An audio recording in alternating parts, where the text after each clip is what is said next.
Can I ask a question? Yes. Why are we always making comparisons in sports? Because it's what we do.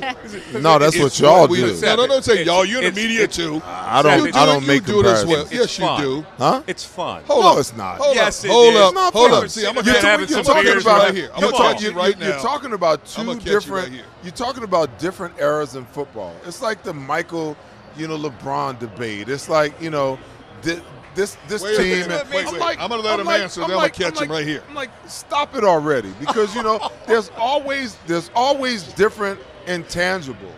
The offense that we're seeing run right now is not the offense that Donovan McNabb ran. It's not the offense that Nick Foles stepped in. That's why it's fun to compare. No, it's not fun to compare because they're too different. Yeah, but they're too different. You can't even take the quarterbacks and lay them over top of each other from a numbers perspective, because there is no comparison, Jalen Hurts, to any of these other quarterbacks that won or went to the Super Bowl. Donovan didn't run. Nick didn't want to run.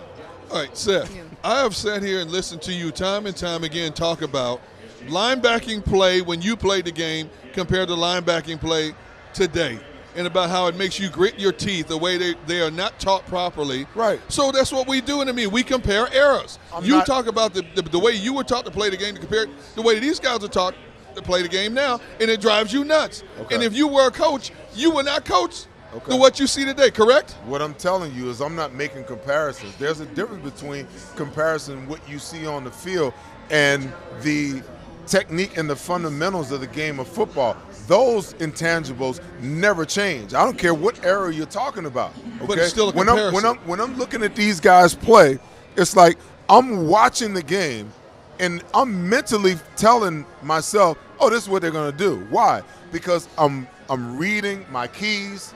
Okay, I've studied film, so yes, I know. So when I'm looking at these guys and they're like standing there clueless, don't even know which gap they're responsible for, or where they're supposed to be stepping, or when they're in the zone coverage. It's still a comparison. Are you gonna let me finish? Are you no, it's not another category. It is. Because he talked about the way that these guys play today, in opposition of how I get it. Of how I play. So let me finish. So you got a linebacker that drops and he knows that he's the number 3 on that side in the zone, and you got 3 guys lined up to your side. That's like you dropping. You're not even cognizant of the fact that the number 3 wide receiver went out. If he went out, something's got to come back. Why don't you turn and look to see what's coming back in? Guess what he's doing? He's standing there looking at the quarterback like the quarterback's going to say, hey, I'm throwing it to that guy behind you. Is that not a comparison? Come on. No, Seth. That's not a comparison. Sure it is. It's not a comparison. Just have a little. It's not a comparison. Yes, it is, because you talk. It's technique and fundamentals, and you can't compare technique and fundamentals. You said you guys were taught to play the game a certain way when you played, right? Okay, right? Am I right or wrong? Techniques and fundamentals don't change. Am I right or wrong? Okay. Techniques and fundamentals don't change. But they have, Seth. They don't change. Because the cornerback play is different. The cornerback play is different nowadays. You know why? Because these kids today are not taught to turn around and look for the ball. Ah. Okay, see? The key word that you said, they're not taught. Yes. Okay? That's what I said. But that's my point. If I was a defensive back coach, you couldn't play defensive back for me standing up, looking in the backfield, okay? If I got you man-to-man, my eyes are on you, not the damn quarterback. Well, guess what? Because while I'm looking at the quarterback, what are you doing? Okay. Running away from me. Okay, guess and what? That's what you see all the time. You see it week after week after week. You would have no defensive backs playing for you then.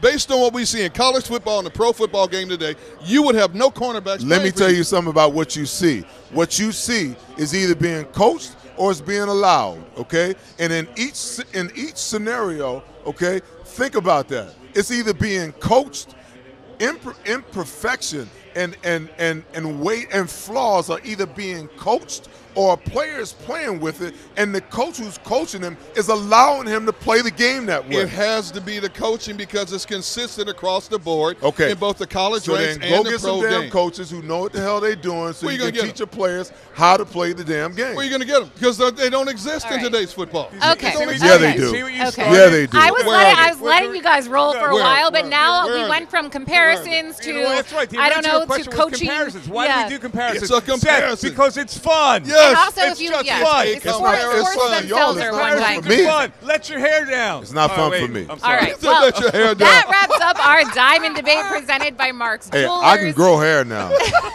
don't let the smooth taste fool you now. We're gonna take a break. You think I'm bald?